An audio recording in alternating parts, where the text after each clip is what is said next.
Hi, I'm John Harbaugh, head coach of the Baltimore Ravens, and I am coached to win.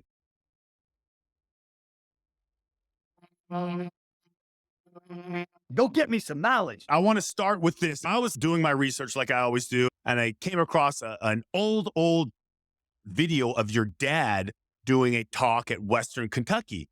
I'm sitting here watching it, and I was like, man, that guy reminds me of somebody. The way he uses his hands as illustrators, like the way he stalks up and down the room and he's engaging. I was like, that's Bill McCartney. He reminds me of my old coach who just passed away in October. He reminds me of Bill McCartney. There's got to be a connection to these guys. And of course, it's Bo Schembechler because they were Yes, both Michigan at the right. same time. They're both probably a version of Bo. I just thought it was amazing just how similar their tone, their inflection, their passion when they speak, like what was important or still is important to your dad was the same traits and characteristics that I heard for 5 years under Bill McCartney. And it's a big reason of why I do this show. I thought that was an interesting little find on part. I just wanted to share it with you. No, it's awesome. I mean, you're talking about what makes coaching so important and like meaningful and valuable. The impact it had in your life right there. I mean, if we're talking about coaching, Bill McCartney came to Michigan when my dad was there. I think Bill came in like 76, I'm going to say, as the inside linebacker coach.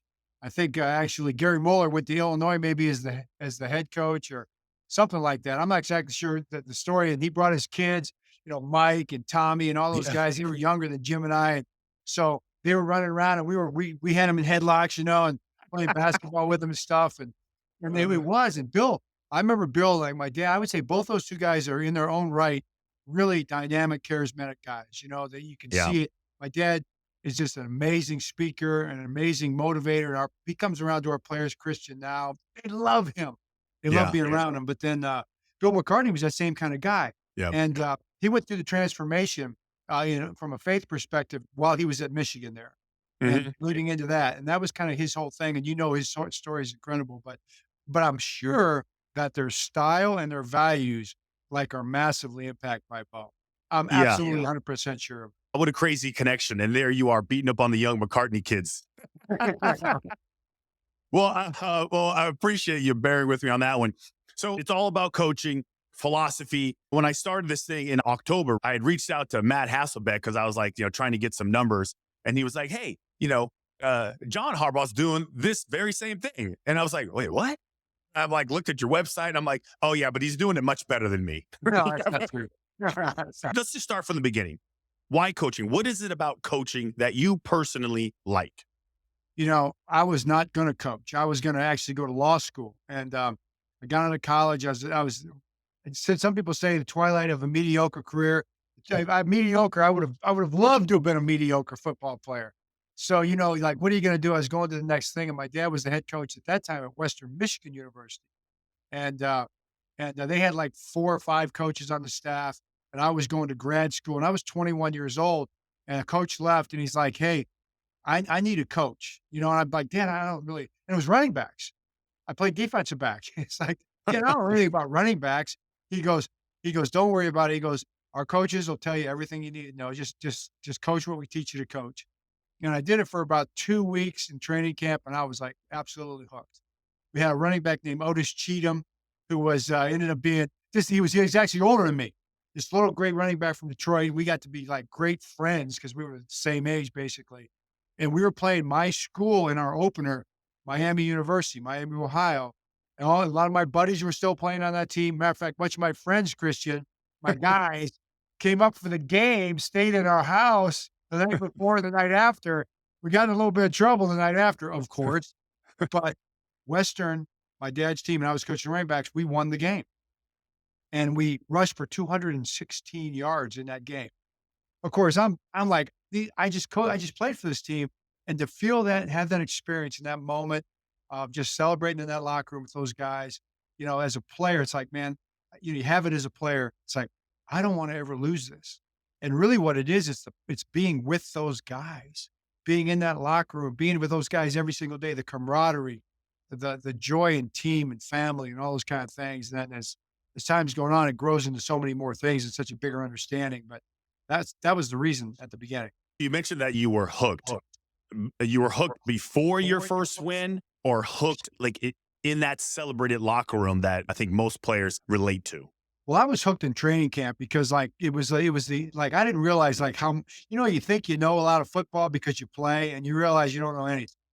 And I realized real quickly, man, I don't know. There's so much to this game. It's so interesting. And then what I really appreciate because I got to teach, so it wasn't like I had to start off like I was doing all the stuff. I was doing all the GA work, but I was also running the running back room. So we'd have a running back meeting room, and I got to teach what I was taught to teach.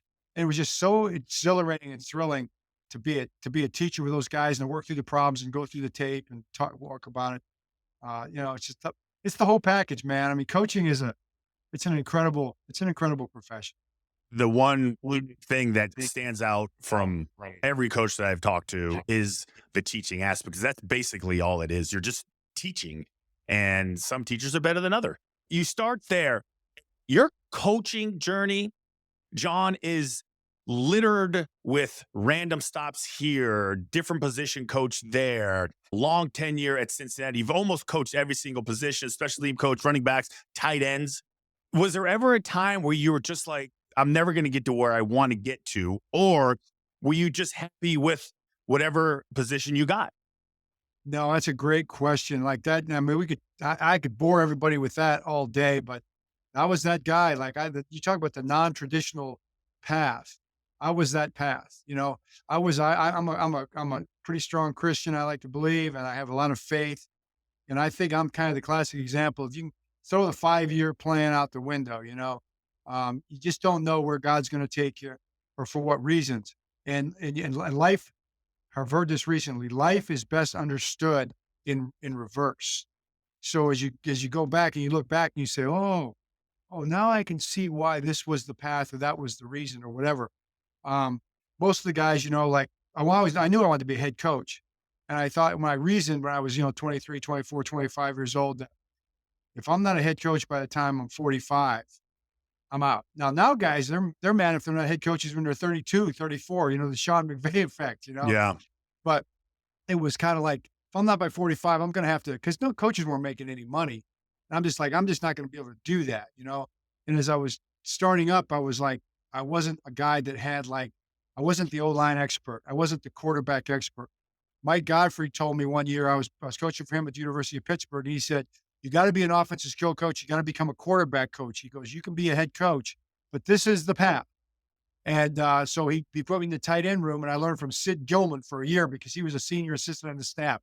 People out there don't know Sid Gilman, the father of the modern day passing attack. So God, right? So it isn't Eric Coryell. That's not who it is. It's Sid Gilman before Eric Coryell. Sid Gilman, Coach Don Coryell, the modern passing attack. Okay. Right? Well, there's some history for us. I didn't know that. Yeah, Sid Gilman. Look up Sid Gilman. I mean, Okay. so it's just crazy. So he was in his early 80s at the time, and he worked with me every day. But the point I'm making is like that year, got a call to go to Morehead State with Bill Baldridge, and he said, "Hey, you be the secondary coach, the strength coach, and the recruiting coordinator. How's that sound?" And I'm like, I'm all in. It was Pitt, but I was coaching the tight ends really at Pitt when I was a GA, and I just wanted to coach and do as much as I could and have responsibility. And Mike's like, it's not. I don't know if I would do it or not, but if you feel strong, you go ahead and do it. And from there, I kind of charted this path of not being on a path, of like being, Yeah. it was secondary, it was outside backers, it was running backs, it was tight ends. Got to be the assistant head coach for Rick Minner at Cincinnati finally, but then couldn't get a job, and then things just broke. Cam Cameron, I was doing special teams all along, Indiana, and then Ray Rhodes, Philadelphia, made me the second special teams coach, and then basically got a job as a head coach, basically being a special teams coach, only 1 year as a secondary coach. And everybody looks at it, it's just like, how could you be prepared to be a head coach? But when I look back and learn, just kind of sum it all up, was all those different lessons and all those paths and all those positions I coached and all those responsibilities really, especially special teams, were great preparation actually for the job of being a head coach. It wasn't just coaching quarterbacks, offensive coordinator, play caller, head coach. where you really aren't involved with the rest of the team. I was always involved with every different part of the team along the way and doing all the different aspects of the job. And I thank God now for all those moments of doubt where it was like, man, you're going nowhere in your career. And he was just preparing me for something I think that maybe was in the future. How much of that coaching all those different positions, coaching special teams, interacting with almost every single player, how much of that do you think created your ability to interact and build relationships? That's it. I mean, what you said is the whole key to the whole thing. It's like you've got to be able to relate to in any kind of business or job. You've got to relate to everybody. Meet them where you find them. Relate to them in their place. I don't say their level, in their place. Everybody's got a place, and you try to be kind of tuned into just okay. If I was him, what would I be thinking? What from my frame of mind? What would I be hoping? What do I want the head coach? How do I want the head coach to view me? And how do I want the head coach to see my dream? You know, my dream. What vision does he have for my future? And I want to see, and then I want to see if I could say, if I can create a bigger vision or a bigger future for that player than maybe they even have for themselves. Like sometimes we're afraid to really believe it could be true. Could it be true that I could be a Pro Bowl player in the National Football League? Is it even possible? Do I even dare?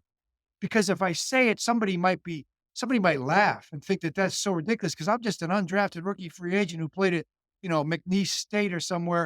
And Yeah. how could I even think that I could be in the Hall of Fame someday? But I know that's what I really want. That's what I'm really hoping for.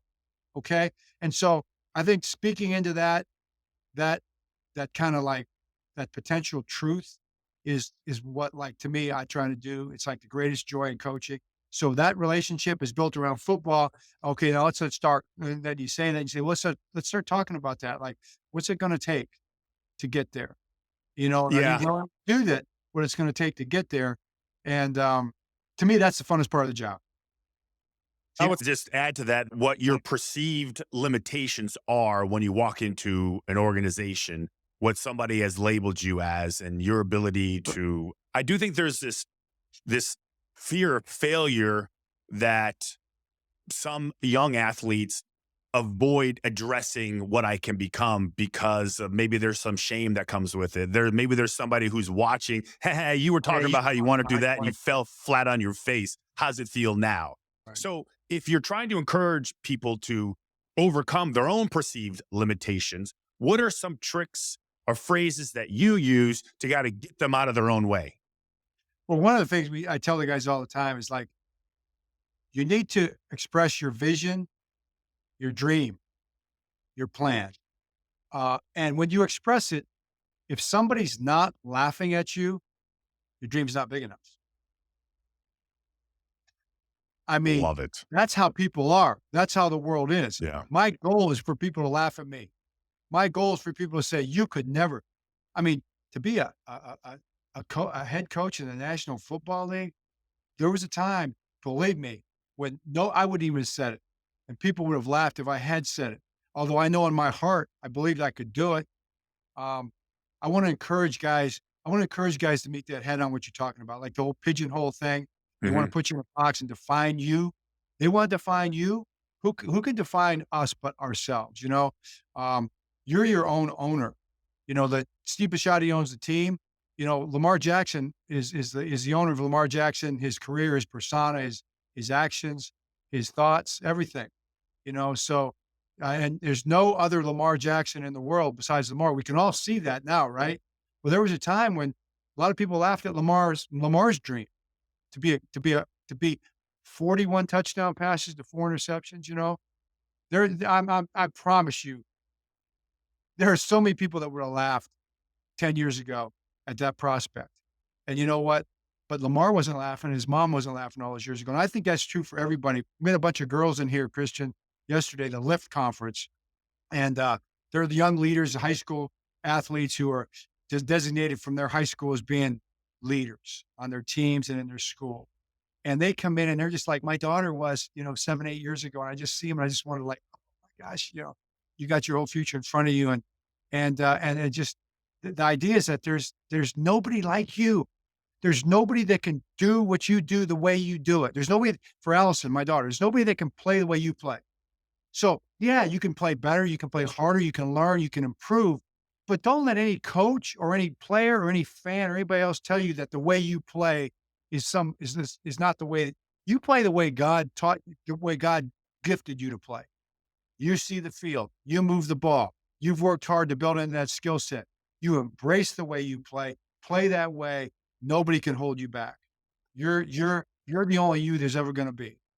You talk about your daughter Allison, who's a very talented, accomplished lacrosse player. I'm curious to know about Coach John Harbaugh from the legendary coaching tree in the family, about how Coach Harbaugh is as a dad of an athlete, of a D1 athlete. All right. What was that like in a couple different aspects? One, watching other coaches coach your daughter and maybe questioning their habits and their direction, or more importantly, their message. And how was it just as you, a dad, just watching them succeed and fail and struggle and then trying to work them out of that? All those things. I mean, you're definitely a dad. I mean, certainly have watched coaches and I'm like, I'm impressed. I've stolen a couple motivational things from coaches or phrases. I've also watched coaches run a practice and just put my head in my hand and just like, oh my gosh, somebody, somebody, explain to this coach how to organize practice, please. We're just wasting Yeah. everybody's time. You run the gamut from a coach perspective, but from a parent perspective, experiencing Alice's journey as a student athlete, as a parent, changed me as a coach, Christian. It changed me because I was able to take on the understanding. I was way more empathetic toward the player and toward the player's life. Like I would ask Allison, like after practice, what the coach say? You know, what's it looking like this week? How'd you do? How'd you do? You know, did you? And I'm just waiting. Like, how's her attitude? Like, okay, is it going to be good or is it going to be bad? Is she going to tell me she turned it over 3 times? Or she got to tell me she got 3 goals, and I'm just on the edge of my seat. Like I'd be after our practice, I'd be waiting. And she'd be like, Dad, I know you want to know how practice went, or what the coach said. And I started thinking like, if I'm if I'm on, I know that my player is calling their mom and dad if they're young, or they're talking to their wife or their girlfriend or their kids. And the question they're getting, how practice go? Oh, you talked to Coach Hargs? What did he say? You know? And so I became way more intentional about pouring into uh that that conversation, those relationships that he had kind of off the field, and how his relationship with his coach was, and how his coach saw him. And did he feel validated? And did he feel like his coach was in his corner and wanted him to be successful? And does your coach value you? Does your coach want you to be good? Yeah. And so like what I just thought, okay, every conversation that I have with really anybody in the building is, from a professional standpoint, probably the most important conversation that they're going to have in that day. And they're going to be talking to their family about it later. For me, it's another one of 25 conversations I'm going to have. But I need to, if you're a leader, man, you need to work really hard in all those conversations and just understand how impactful they are, because really you're impacting your team, but you're impacting that person in a massive kind of a way that's going to make a difference for your team, but it's going to make a difference for that person. So I just wanted to create a good moment for the player every time I have. And I learned that because of those conversations with Alice. How challenging was it for Coach Harbaugh and dad, those point of views, like not to cross cancel each other out or to maybe blur the lines? Like, was it challenging for you just to be a dad, or did you want it to go into motivation mode, or are they the same? I think they're the same. I mean, to me, you are who you are. It's a great question. I've heard, so I give these guys credit. Like some of these guys say, I just sit far away from everybody. I sit over here in my chair. I don't say a word. I just watch. It's like, I don't talk to people too much, but I gotta be friendly with people. You gotta say hello. People come up and say hello. You want to relate to the other parents, and I want the coach to know that I support him, and you know, all that kind of stuff. But I'm looking at it from like my daughter's perspective. Like I'm a parent. Like, when I watch that game, I care about how she's doing. I want the team to do well. I want the other girls to do well. I want them to be successful. I cheer for the other girls and stuff like that. But I'm living and dying her game or her practice. Like that's what I'm living and dying, man. It's like I'm at pins. I'm like, she gets the ball in her stick and I'm like, you know, A good thing is like, oh, a bad thing is like, oh, no, no, no, no. That is That's so, just what I'll it tell you, is, you know? that is so funny. I have 5 kids, right? And 3 right now. I got one playing football at Delaware. He was at Colorado. He's tied in at Delaware. A daughter was at Binghamton playing basketball. Now she's transferring. She's in the portal. I have a freshman who plays at Old Dominion. She plays lacrosse. And my Wow. youngest one is 12, right? And I have been told that I'm like not even a pleasant person to be around at these games because I just want to focus in on them. I realized what my parents were going through. Like Right. I am a basket case during these games Right. because I want to take the ride with them. And, Right. and then sometimes I just want to get the hell off watching them fail and watching them kind of succeed. Sometimes I literally have to leave the gym and my wife tells me, you're the most unpleasant person to be around at these games. I just can't control myself. I don't know what you can say. It's like you want to listen. I know you're trying, Chris. You're a good guy. I'm sure you talk to people and you say hello and you're gracious. But it's like you're there for her or him. Yeah. You're not there for everybody else. It's like, and you owe it just to be a good person. But I'm here for my daughter, man. This is what I care about. It matters to me. I'm with you. You don't have to Yeah. apologize. You don't have to You know, apologize to me about that. Now your no, wife, right? She may have to get away from you for a little while, but that's fine. Works I know okay. it's so funny. It's so funny. I want to ask you this. All right. Since we're talking about kids and since we're talking about coaching kids and what traits and characteristics they need, if you could gift a young adult, a young athlete, one trait, one characteristic, only one, and I know there's a bunch, what would you gift them? As far as what would be important as an athlete? One gift, one trait. Um, There's a lot there. And I know I didn't want to pigeonhole you just with one, but I was thinking about I what would be most important, what I think they need, not only for sports, but in life, right? yeah, As far as moving along. I think the word we say something to our guys like you know our defensive guys especially. We'll say something like, "How hard do you run to the ball proves how much you care."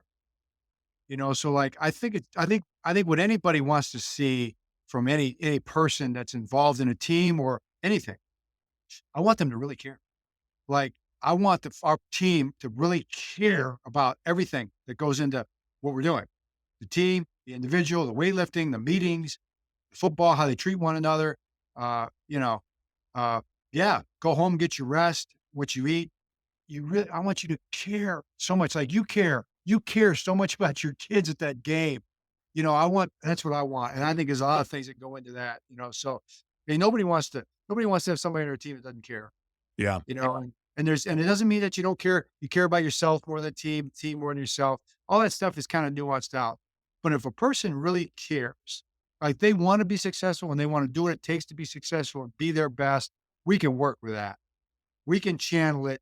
We'll figure it out. Everybody's a little different. Like we said, everybody's unique. But yeah, I think caring is really important. No, I wasn't even thinking about that one because caring, I guess, would be the umbrella and everything else would kind of be underneath it. Right. But it would start Right. with like I always tell my kids, and I just say you got to have you can't have a give a shit factor of 0. Like your give a shit factor has to go to 10.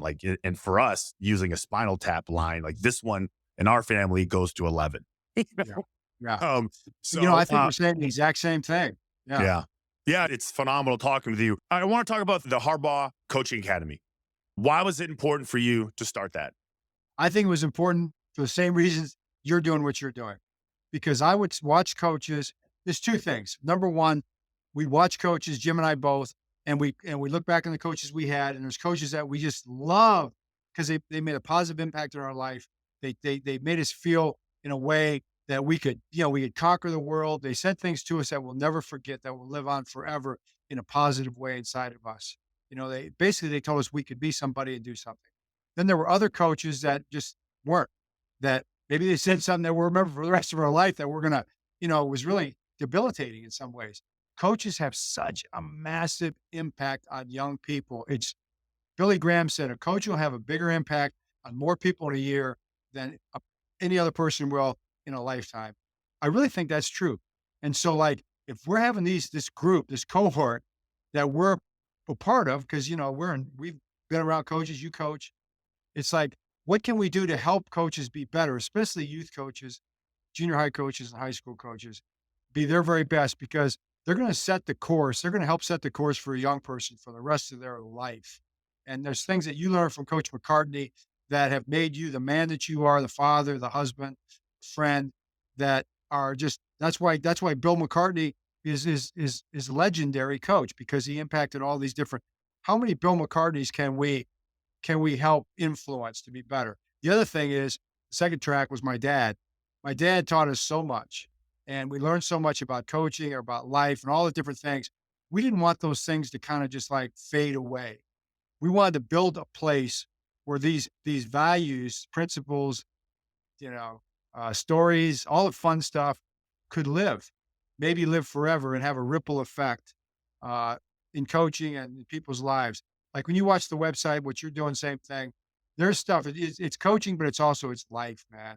All this stuff is a metaphor for just how we view ourselves and how we view other people, and I think it's really really cool to try to make an impact. That's You guys have done a fantastic job. I got to find a way to get on that leadership board at some point in time because you have a lot of people on there that say a lot of just great things. I think everybody, is coaches and parents and kids, should take some time to look at it. So that's the Harbaugh Coaching Academy. All you have to do is plug it in and you'll see it online. Tons of great interviews, tons, so much great stuff. You guys are doing a great job with that. well, with Two- your two more- permission, I'd like to put this on there, and then I want to reverse switch roles here, and I want to interview you on the same topics for sure. Oh, absolutely. Can't wait. Two more things that I think are important. I don't know if you even know this. I'm sure you don't. Like, so my son was, when he was in high school, he was diagnosed with, became a type 1 diabetic. And Mark Andrews, your tight end, very accomplished tight end, is a type 1 diabetic also since he was a kid.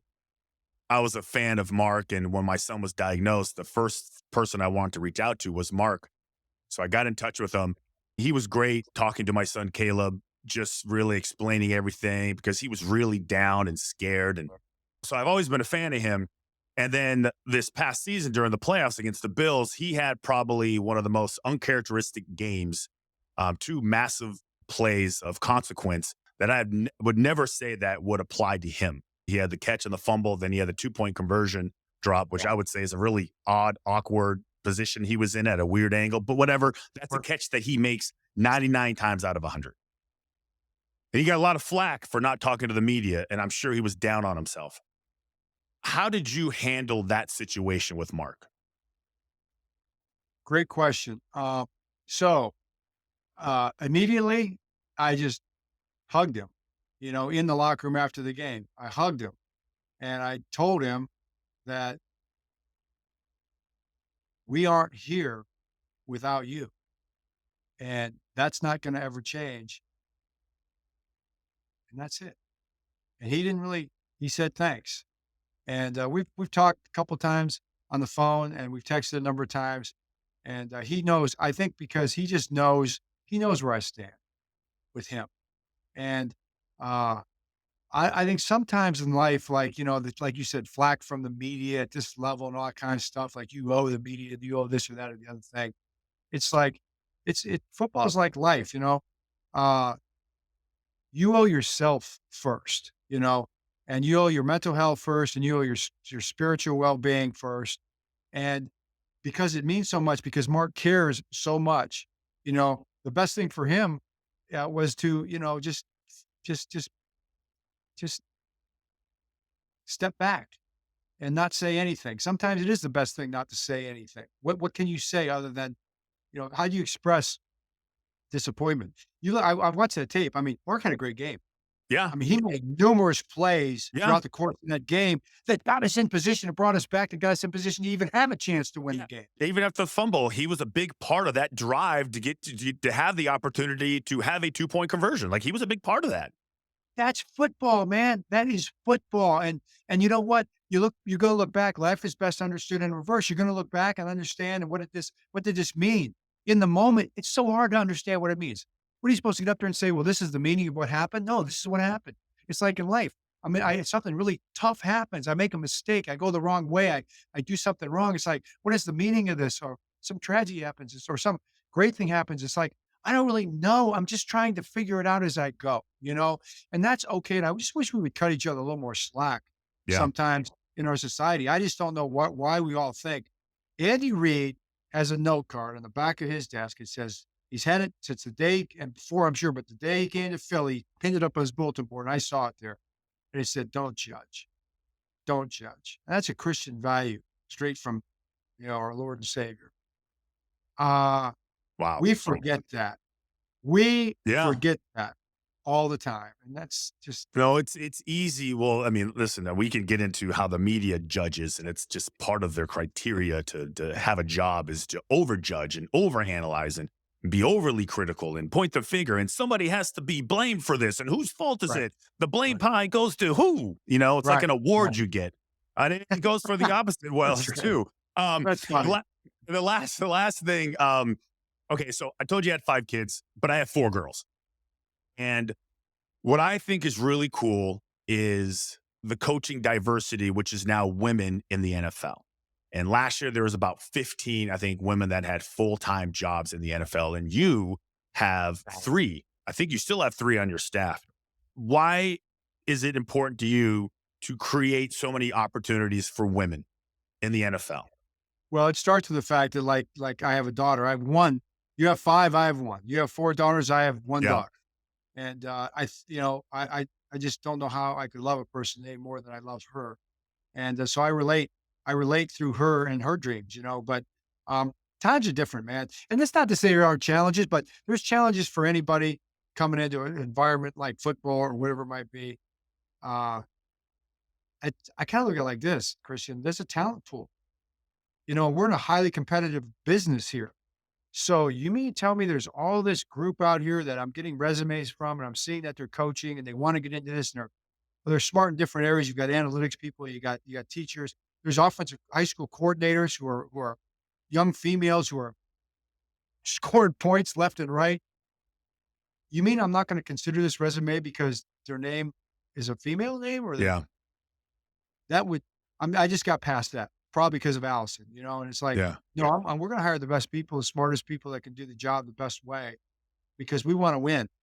Honestly, yeah, I think it's the right thing, and having the women coaches around has been awesome. All the things that people might worry about, like, aren't even a factor. The players are great. Players treat everybody with respect. I don't care what your gender is, you get treated with respect by the players. You just gotta know what you're talking about, right? Yeah. So That would be the key. I've had this discussion with other people, and some of the strongest, most intelligent people I know in the coaching. I'm deeply rooted in basketball now, college basketball, and have been women, smart, charismatic, caring. I sit there and go, damn, like where were you all these years ago?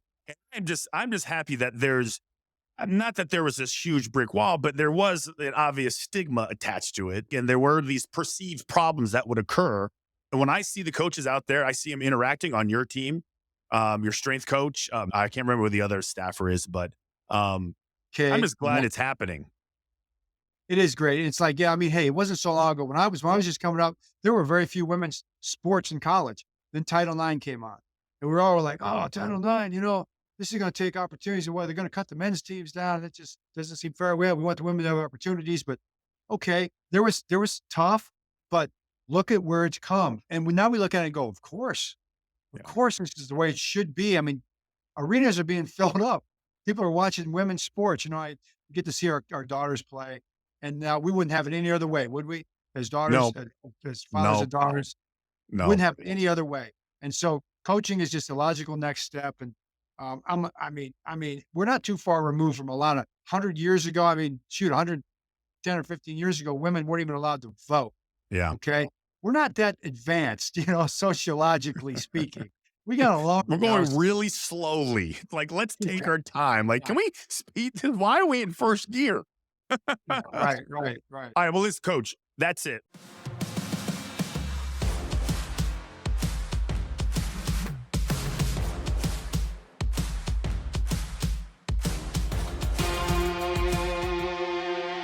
Go get me some knowledge.